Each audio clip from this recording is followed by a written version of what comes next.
चलिए आज डिप्रेशन को समझने की कोशिश करते हैं, लेकिन एक अलग नजरिए से, एक आध्यात्मिक नजरिए से। तो आज हम क्या क्या जानने वाले हैं? सबसे पहले तो इस नजरिए से डिप्रेशन है क्या, फिर हम इसकी जड़ों तक जाएंगे, मतलब नकारात्मक सोच आखिर आती कहाँ से है। इसके बाद हम देखेंगे कि परिवार का इसमें क्या रोल है, और फिर राजयोग के जरिए खुद का इलाज कैसे किया जा सकता है। और हाँ, आखिर में बात होगी प्रेम की शक्ति की। शुरुआत एक बहुत जरूरी सवाल से करते हैं। क्या लंबे समय तक चिंता में रहना और डिप्रेशन में होना एक ही बात है? सोचना जरूरी है, क्योंकि जो रोजमर्रा की उदासी होती है ना, वो डिप्रेशन की मानसिक हालत से काफी अलग है। तो चलिए अपने पहले हिस्से की तरफ बढ़ते हैं। यहाँ एक बहुत बड़ी बात कही गई है कि डिप्रेशन कोई बीमारी नहीं है, बल्कि ये एक ऐसी मानसिक हालत है जिसे किसी इंसान ने खुद ही बनाया है।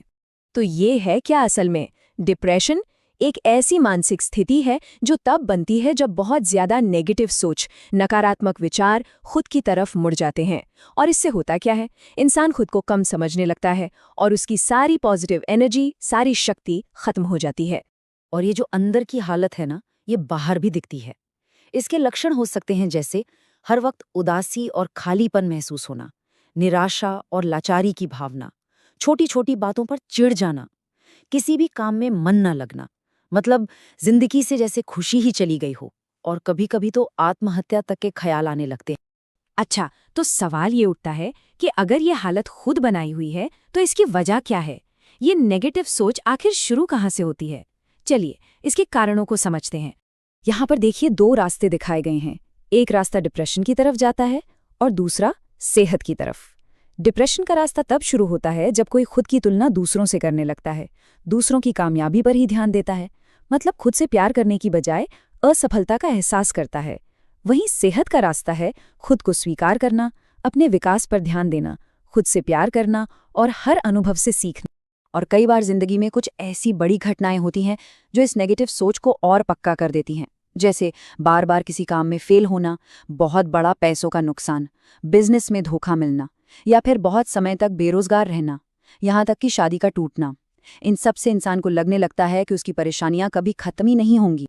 अब आते हैं एक बहुत ही जरूरी बात पर। सोचिए, जब कोई इस हालत में इतना डूब जाए कि वो अपनी मदद खुद कर ही ना पाए, तब क्या? ऐसे में परिवार की भूमिका सबसे ज्यादा अहम हो जाती है।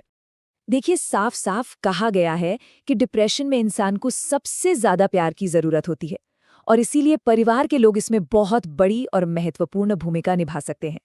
तो परिवार वाले मदद कर कैसे सकते हैं? कुछ बिल्कुल साफ कदम बताए गए हैं। पहला, बिना किसी शर्त के प्यार दें, लगातार अपनापन और सहारा दें। दूसरा, घर में शांति का माहौल बनाए रखें, हल्का फुल्का।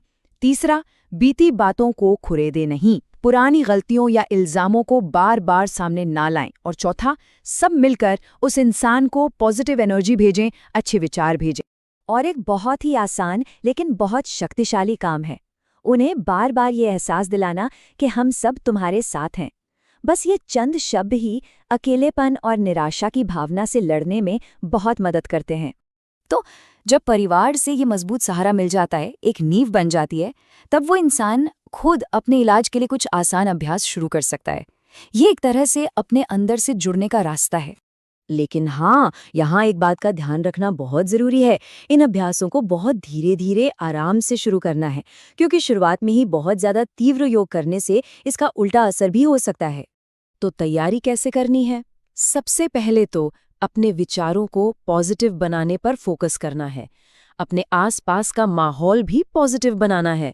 कुछ शांत, सुकून देने वाले आध्यात्मिक गीत सुन सकते हैं और पॉजिटिव बातें लिखने की आदत डालनी है, जिसे अफर्मेशंस कहते हैं। तो पहला अभ्यास क्या है? 7 दिनों तक रोज 108 बार ये लिखना है, मैं एक महान आत्मा हूं। इस एक लाइन को बार बार लिखने से अपने अंदर की जो कीमत है, जो वैल्यू है, वो मजबूत होती है। इसके बाद आता है अगला कदम। इसमें भी 7 दिनों तक रोज 108 बार लिखना है, मैं मास्टर सर्वशक्तिमान हूं। ये लिखने से अपनी भीतरी शक्ति और उस ऊपर वाली शक्ति से जुड़ाव का एहसास होता है। इन अभ्यासों का मकसद ही एक बहुत बड़ा बदलाव लाना है, अभ्यास से पहले जहां खालीपन, अशांति और चिंता थी, अभ्यास के बाद वहीं पर संपन्नता, यानी कि एक तरह का भरा हुआ महसूस होना, शांति और आत्मविश्वास आ जाता है। और अब हम आते हैं सबसे आखिर में, लेकिन सबसे शक्तिशाली चीज पर, वो चीज जो इलाज की इस पूरी प्रक्रिया का आधार है, और वो है प्रेम। ये दिव्य प्रेम क्या है? ये हमारी आत्मा का असली गुण है, उसका मूल स्वभाव है। जब किसी इंसान को ये दिव्य प्रेम मिलता है ना, तो उसके अंदर की जो खुद को ठीक करने की शक्ति है, वो अपने आप जाग जाती है और फिर बहुत तेजी से फायदा दिखने लगता है। कहा भी गया है कि प्रेम एक दवा के रूप में काम करेगा। ईश्वर के प्रेम में सभी बीमारियों को ठीक करने की शक्ति है। ये लाइन इस पूरे नजरिए का निचोड़ है। तो इस पूरी बात को हम एक सवाल के साथ खत्म करते हैं, एक ऐसा सवाल जिस पर सोचने की जरूरत है। सच्चे आत्म प्रेम यानी खुद से प्यार करने की ये जो यात्रा है, इसकी शुरुआत आखिर की कैसे जाए?